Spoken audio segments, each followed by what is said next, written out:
Dear students, today we will discuss structuralism, जिसे हम हिंदी में संरचनावाद भी कहते हैं। यह एक इंटेलेक्चुअल मूवमेंट है जिसकी शुरुआत मिड 20th सेंचुरी में यूरोप में हुई थी। इसका जो मेन एम है वो है समझना और एनालाइज करना कल्चरल फिनोमेना को, इसके सिस्टम को और स्ट्रक्चर को, और एग्जामिन करना कि इसके अंदर जो भी रिलेशनशिप हैं, अंडरलाइंग रिलेशनशिप हैं, और कैसे ये इंटरडिपेंडेंट हैं एक दूसरे पर, चाहे वो कल्चर के फिनोमेना हो, सिस्टम हो या स्ट्रक्चर हो। और ये किसी इंडिविजुअल एलिमेंट को नहीं फोकस करता है, बल्कि इसका एप्लीकेशन जो है वो वेरियस डिसिप्लिन्स पे लागू होते हैं, जिसमें linguistics, anthropology, literary theory, sociology and psychology भी आते हैं। तो ये सारे जितने भी डिसिप्लिन्स हैं उनको शामिल करते हुए स्ट्रक्चरलिज्म जो है ना उस पर एग्जामिन करता है और बताने की कोशिश करता है कि ये संरचनावाद कैसे काम करता है।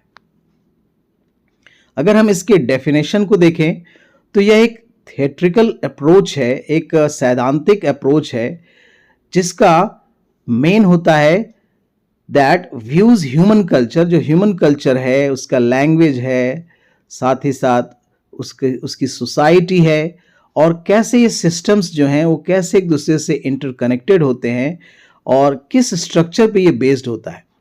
तो ये जो स्ट्रक्चर्स हैं उसको गवर्न किया जाता है, इसके ऊपर जो अंडरलाइंग रूल्स हैं, जो भी नियम कानून हैं, रिलेशनशिप हैं, और उनको कैसे पहचाना जाए, इसको एनालाइज करने का काम सिस्टमेटिकली अगर कोई करता है तो वो स्ट्रक्चरलिज्म है, जिसको संरचनावाद हम लोग कहते हैं।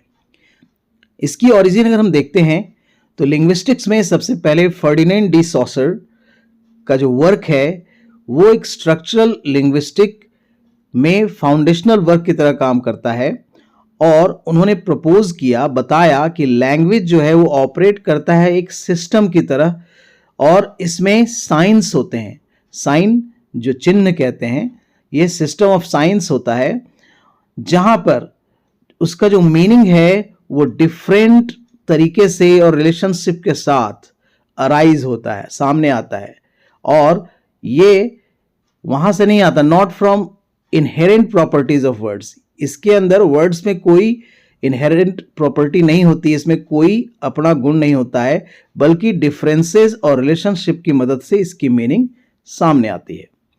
एंथ्रोपोलॉजी में देखा जाए तो क्लाउड लेवी स्ट्रॉस ने अपने वर्क से इसको एक्सटेंड किया और स्ट्रक्चरलिज्म को एंथ्रोपोलॉजी में भी दिखाया, और उन्होंने एनालाइज किया मीथ्स को, किनशिप को और कल्चरल प्रैक्टिसेस को, और बताया कैसे ये गवर्न करते हैं यूनिवर्सल प्रिंसिपल के द्वारा। जो यूनिवर्सल प्रिंसिपल्स हैं उसके द्वारा ये सारी चीजें गवर्न होती हैं, चाहे वो मीथ्स हो, किनशिप हो या कल्चरल प्रैक्टिसेस हो। ये सिस्टम है और यूनिवर्सल प्रिंसिपल के द्वारा ये गवर्न किए जाते हैं। अब हम इसके कॉन्सेप्ट्स को भी समझते हैं। पहला है कि अगर स्ट्रक्चर देखा जाए तो स्ट्रक्चर्स क्या है? स्ट्रक्चर्स जो हैं वो सिस्टम है और सिस्टम ऑफ रिलेशंस हैं जो ऑर्गेनाइज होते हैं within a whole elements, यानी structures are systems of relations that organize elements within a whole, यानी सारी चीजों को एक साथ मिलाकर तैयार करने का काम स्ट्रक्चर का होता है, इसको हम ढांचा कहते हैं। इसका मुख्य फोकस जो होता है, फोकस ऑन हाउ कंपोनेंट्स, जिसमें जितने भी कंपोनेंट्स हैं वो कैसे इंटर रिलेटेड होते हैं और उनका इंडिविजुअल कैरेक्टरिस्टिक्स को न डिफाइन करते हुए ये आपस में कैसे एक दूसरे से इंटर रिलेटेड है, इस पे फोकस होता है इसका। ठीक है। दूसरा है, इसमें बाइनरी ऑपोजिशंस होते हैं, यानी दो चीजों को साथ लेकर ये चलता है। संरचनावाद में जो आइडेंटिफिकेशन इसकी बाइनरी की है वो क्या क्या है, जैसे life and death, nature and culture, ये फंडामेंटल चीजें होती हैं जो human thought and cultural system को समझाती हैं। तो ये बाइनरी अपोजिशंस को फॉलो करता है। ये जो अपोजिशंस होते हैं वो मीथ्स, टेक्स्ट एंड सोशल नॉर्म्स के ऊपर आधारित होते हैं, और ये बाइनरी तरीके से चलते हैं। ठीक है, इसका अगला पॉइंट समझेंगे जिसको हम कहते हैं सिंक्रोनिक वर्सेस डायक्रॉनिक। ठीक है, डायक्रॉनिक जो है वो चेंजेस को दिखाते हैं और सिंक्रोनिक जो है वो एग्जामिन करता है structures at a particular point of time, और डायक्रॉनिक जो होता है वो स्टडी करता है changes in structures over the time. तो स्ट्रक्चरलिज्म जो है वो एम्फेसाइज कर रहा है सिंक्रोनिक एनालिसिस के ऊपर, और ये दो सिस्टम्स की मदद से चलते हैं, सिंक्रोनिक और डायक्रॉनिक। ठीक है, इसमें साइन, सिग्निफायर एंड सिग्निफाइड, ये तीन चीजें आती हैं। सॉसर ने इंट्रोड्यूस किया था कि जो साइन होता है वो क्या होता है, एक बेसिक यूनिट ऑफ मीनिंग है जिसके अंदर चीजें आती हैं सिग्निफायर, यानी यह एक ऐसा फॉर्म ऑफ वर्ड होता है जो एक सिंबल की तरह होता है, यानी the form of a word और सिंबल, इसको हम सिग्निफायर कहते हैं। सिग्निफाइड क्या है, द कॉन्सेप्ट और मीनिंग रिप्रेजेंटेड। सिग्निफाइड का मतलब हो गया उससे जो कॉन्सेप्ट सामने आ रहा है उसकी मीनिंग जो रिप्रेजेंट की जा रही है वो सिग्निफाइड हो गया। ठीक है, इसकी जो मीनिंग है वो अराइज होती है, सामने आती है from the relationship between signifier with in the system. किसी भी सिस्टम में कौन कौन से सिग्निफायर हैं जिसकी मदद से उसकी मीनिंग सामने आती है, और उसके रिलेशनशिप से ही मीनिंग क्लियर होता है। ठीक है, इसका एप्लीकेशंस जो है कैसे कैसे इसको लागू किया गया डिसिप्लिन्स में, तो लिंग्विस्टिक्स में सबसे पहले जब इसका एप्लीकेशन देखा गया तो यह है कि इसका मुख्य उद्देश्य होता है एनालिसिस ऑफ लैंग्वेज सिस्टम। किसी भी सिस्टम जो लैंग्वेज सिस्टम होता है उसका ये एनालिसिस करता है, चाहे वो फोनोलॉजी हो या सिंटैक्स हो।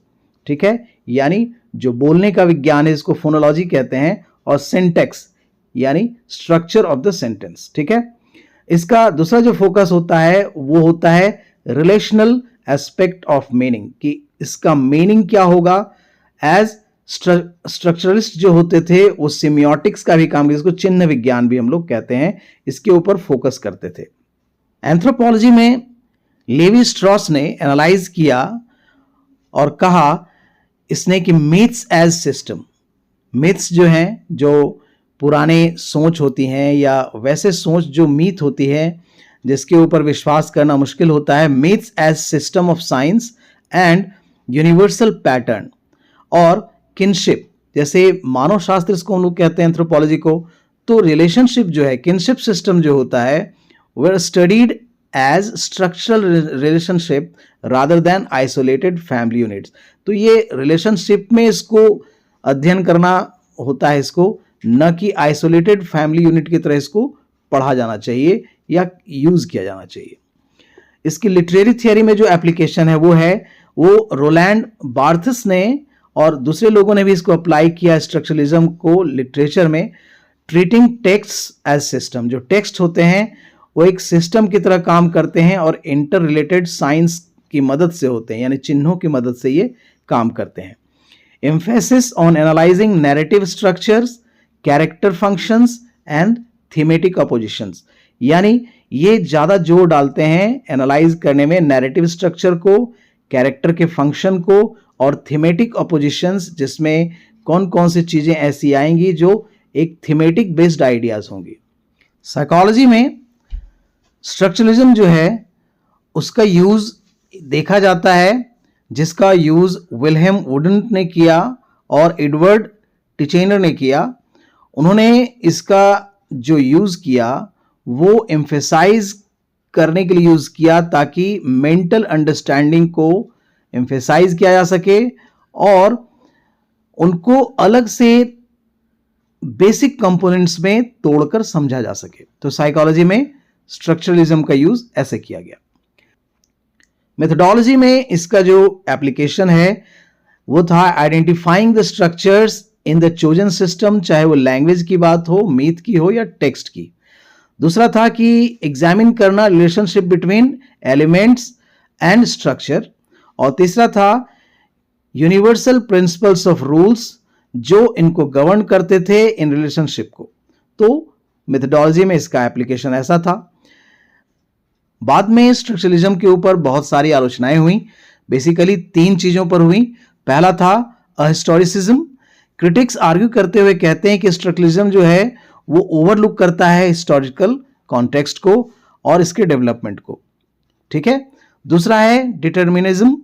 डिटर्मिनिज्म क्या था कि कुछ लोग एक्यूज करते हैं कि स्ट्रक्चरलिज्म जो है वो रिड्यूस करता है, घटाते हुए दिखाता है ह्यूमन एजेंसी को। बेसिकली ये फोकस करता है ओवर आर्किंग स्ट्रक्चर के ऊपर।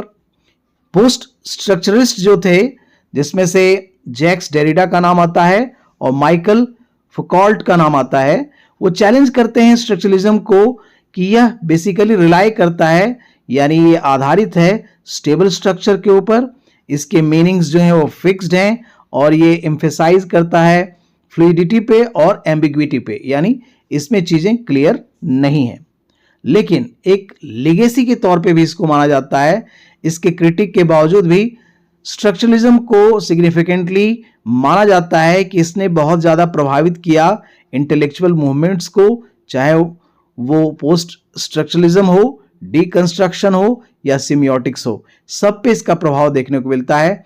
इसने एक तरह से टूल्स प्रोवाइड किए ताकि एनालाइज किया जा सके कॉम्प्लेक्स सिस्टम्स एंड रिलेशनशिप को, और एक मॉडर्न ह्यूमैनिटीज को एक शेप देने के लिए और सोशल साइंसेस को शेप देने में इसका बहुत बड़ा रोल है। तो फाइनली हम कंक्लूजन में पहुंचते हैं और पाते हैं कि स्ट्रक्चरलिज्म जो है वो एक कॉम्प्रिहेंसिव फ्रेमवर्क को ऑफर करता है, हमारे सामने रखता है, और हम इसकी मदद से समझ सकते हैं कल्चरल एंड सोशल फिनोमिना को as system of relationship and structures. और इसके बहुत सारे डिटर्मिनिस्टिक अप्रोच भी रहे हैं और ये एम्फेसाइज करता है यूनिवर्सल पैटर्न के ऊपर, जो क्रिटिसिज्म के ऊपर फोकस्ड भी हैं, और इसका इन्फ्लुएंस जो है आगे बहुत दिनों तक देखा जा सका है और वेरियस फील्ड में इसको हम समझ सकते हैं। और इसने इनकरेज किया deeper exploration of interconnectedness of human experience, यानी हर क्षेत्र में इसका उपयोग देखा गया, चाहे वो लिंग्विस्टिक्स हो, एंथ्रोपोलॉजी हो, मेथोडोलॉजी हो, हर क्षेत्र में इसकी उपयोगिता देखी गई। So dear students, I hope कि अब इस टर्म को आप समझ गए होंगे। So keep watching, keep sharing, see you in the next video very soon. Till then, bye bye.